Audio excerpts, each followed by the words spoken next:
다 같이 사도신경으로 신앙 고백하겠습니다. 나는 전능하신 아버지 하나님, 천지의 창조주를 믿습니다. 나는 그의 유일하신 아들 우리 주 예수 그리스도를 믿습니다. 그는 성령으로 잉태되어 동정녀 마리아에게서 나시고 본디오 빌라도에게 고난을 받아 십자가에 못 박혀 죽으시고 장사된 지 사흘 만에 죽은 자 가운데서 다시 살아나셨으며 하늘에 오르시어 전능하신 아버지 하나님 우편에 앉아 계시다가 거기로부터 살아있는 자와 죽은 자를 심판하러 오십니다. 나는 성령을 믿으며 거룩한 공교회와 성도의 교제와 죄를 용서받는 것과 몸의 부활과 영생을 믿습니다. 아멘. 찬송가 550장 함께 찬양 드리겠습니다.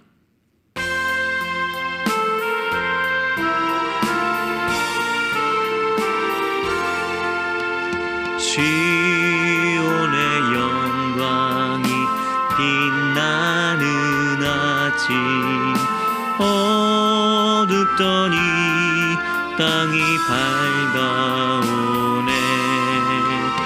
슬픔과 애통이 기쁨이 되니 시온의 영광이 비춰오네.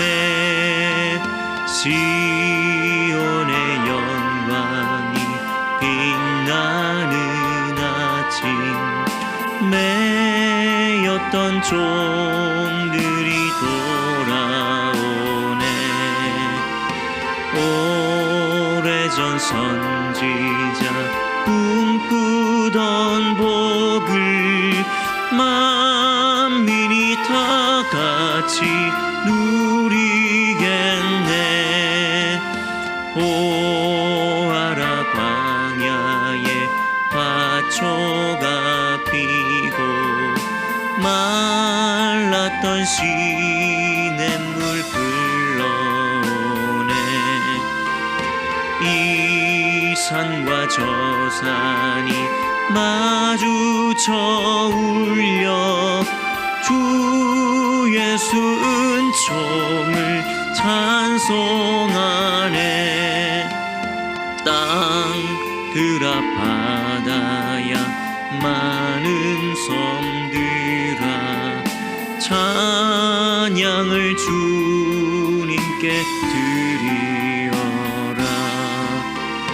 싸움과 죄악이 가득한 땅에 찬송이 하늘에 사무치네. 아멘. 오늘 하나님의 말씀은 에스라 6장 13절에서 15절까지 말씀입니다. 에스라 6장 13절에서 15절까지 말씀 제가 봉독하겠습니다. 다리오 왕의 조서가 내림에 유브라데 강 건너편 총독 다뜨네와 스달보스네와 그들의 동관들이 신속히 준행하니라.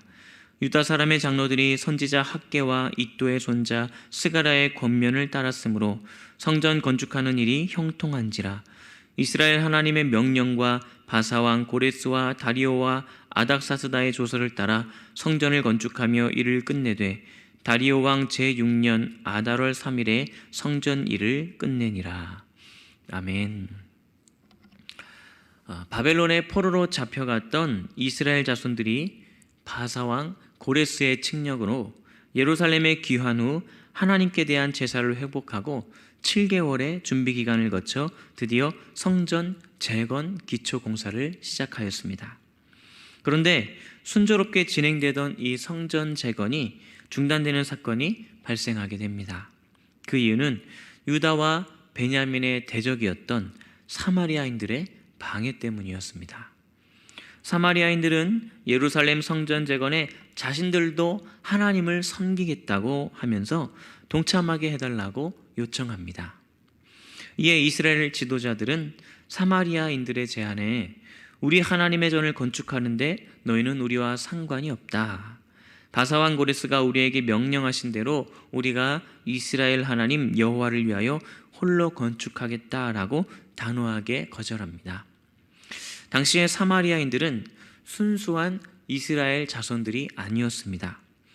아수르는 북이스라엘을 멸망시킨 후에 이방인들을 정착시키는 이주 정책을 실시하여 이방 사람들이 이주해 와서 그곳에 남아있던 이스라엘 백성과 통혼하게 되어 혈통적 순수성을 잃어버리게 되었습니다. 그리고 이스라엘 땅에 남아있던 상당수의 사람들이 해외 이방 나라들로 이주하게 되었습니다. 그리고서 그들 각자가 섬기던 우상을 하나님과 함께 섬겼습니다. 그들은 하나님을 유일한 창조주, 하나님으로서 섬긴 것이 아니라 이스라엘의 지역신으로 생각하고 섬긴 것입니다. 사마리아인들은 혈통적으로나 신앙적으로나 순수성을 잃어버린 이스라엘과는 상관없는 이방 민족이었던 것입니다.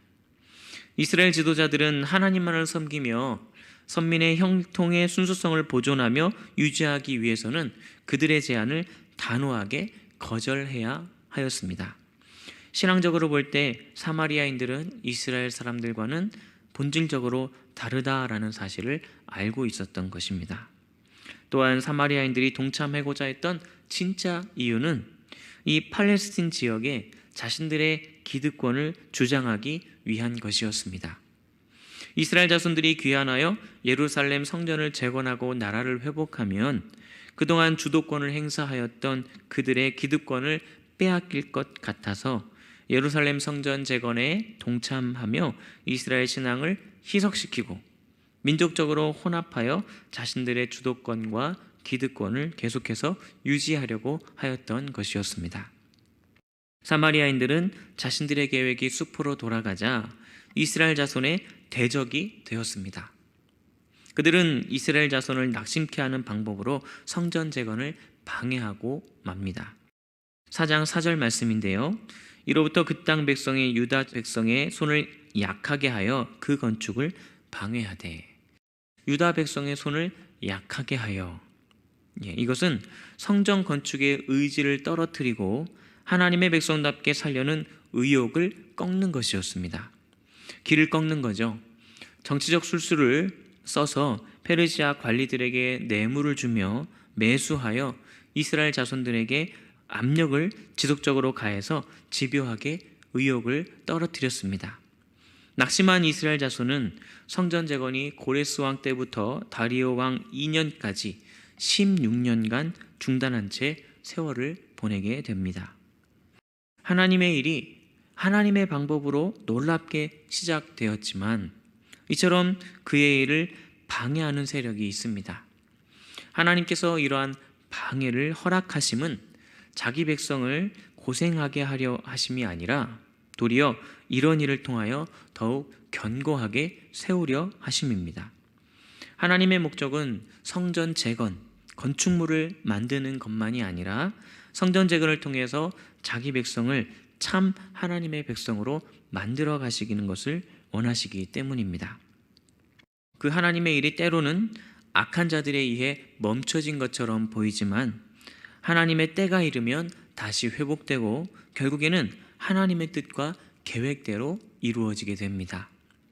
이때 학개와 스가랴 선지자가 대적들의 방해로 말미암아 낙심하여 성전 재건을 중단한 채 안일하게 살고 있던 이스라엘 자손들에게 하나님의 이름으로 예언하며 성전 재건을 격려하며 독려하였습니다. 당시에 이스라엘 자손들은 16년의 세월이 흘렀지만 아직 성전 건축의 때가 이르지 않았다고 하면서 성전 재건을 다시 재개하려는 시도조차 하지 않고 있었습니다. 이러한 때에 학개 선지자가 일어나서 이스라엘 자손을 향하여 이야기합니다. 학개 1장 4절 말씀입니다. 이 성전이 황폐하였거늘 너희가 이때에 판벽한 집에 거주하는 것이 옳으냐라고 질타하였습니다. 너희들은 지붕이 있는 잘 갖추어진 화려한 그러한 집에 살면서 성전이 황폐한 것을 그냥 두고만 보겠느냐라는 이야기입니다. 그리고 너희는 산에 올라가 나무를 가져다가 전을 건축하라. 그리하면 내가 그로 인하여 기뻐하고 또 영광을 얻으리라 라고 하나님의 말씀을 전합니다. 또한 학개서 1장 9절에서 11절 말씀을 보면 안일함으로 하나님 전을 건축하지 않으면 천재지변을 일으켜서라도 하나님의 화를 내리시겠다라는 하나님의 경고도 전하게 됩니다. 스가랴 선지자는 하나님께서 이스라엘을 반드시 회복시키실 것이라고 격려합니다. 이와 같은 두 선지자의 책망과 격려의 결과 이스라엘의 지도자들은 힘을 얻어 다시 성전 재건 사업을 시작하였습니다. 다시 성전 재건을 시작한 이스라엘 자손들은 이전과는 전혀 다른 모습을 보여주었습니다. 그들은 담대하게 모든 방해를 무릅쓰고 성전 재건에 힘을 쏟았습니다. 이스라엘이 다시 성전 재건 공사를 시작하였을 때라고 해서 방해가 없었을 리 없겠죠. 대적들은 자신들의 방해만으로는 공사를 중단시킬 수 없게 되자 총독을 동원하여 공사를 중단시키려고 하였습니다. 그러나 총독이 성전 공사를 중단시키지 못하였습니다. 그 이유는 하나님이 유다 장로들을 도우셨기 때문입니다. 하나님은 이스라엘 자손들이 담대하게 성전 공사를 다시 시작하게 되면 당신이 그들과 함께 하시겠다고 약속하셨습니다. 함께 하신다라는 것은 도우신다라는 말이죠. 이 약속대로 하나님은 사마리아의 방해를 무릅쓰고 담대하게 성전 재건을 이끄는 유다 장로들과 함께하며 그들을 도우셨습니다. 하나님의 일은 사람이 하는 것 같지만 사실은 하나님께서 하십니다. 사람은 단지 하나님의 도구로서 사용될 뿐입니다. 그러므로 우리가 하나님의 뜻에 순종하기만 하면 하나님은 그 일을 이루십니다. 우리에게 힘이 없고 능력이 없어도 하나님은 그 일을 능히 이루십니다. 아무리 대적의 방해가 있어도 우리가 하나님의 뜻에 순종하기만 하면 대적들은 우리의 앞길을 막을 수가 없습니다. 그러므로 우리는 하나님의 뜻에 순종하는 믿음을 가져야 합니다. 우리의 처지와 관계없이, 우리의 상황과 관계없이 하나님의 뜻에 따라 하나님의 일을 하고 있다면 담대하시길 바랍니다. 하나님은 우리와 함께 하시며 도우셔서 반드시 그 일을 이루게 하실 것입니다. 13절과 14절 말씀을 보면 이스라엘 자손들이 예루살렘 성전을 재건하는 일이 신속히 진행되었다는 것과 부족함 없이 형통하게 진행되었다는 것을 알 수 있습니다. 그들이 얼마나 많은 고생을 해가며 노력을 했을까요? 그럼에도 결국 그들은 스스로의 힘으로 그것을 이룰 수 없다는 절망적인 사실만 깨닫게 되었을 뿐이었습니다. 그런데 하나님께서 역사하시기 시작하자 그들에게 도저히 찾아볼 수 없었던 놀라운 일이 나타나기 시작했던 것입니다. 15절에 보면 드디어 예루살렘 성전 재건 공사가 다리오 왕 제6년 아달월 3일에 성전 일을 끝냈다라고 하였습니다. 물론 페르시아 다리오 왕의 명령에 의한 것이었지만 근본적으로는 그 배후에서 하나님의 역사가 있었기 때문입니다. 우리가 살아가다 보면 많은 괴로움과 역경 속에서 앞으로 나아갈 방법을 알지 못하여 낙심하고 좌절하며 넘어질 때가 있습니다.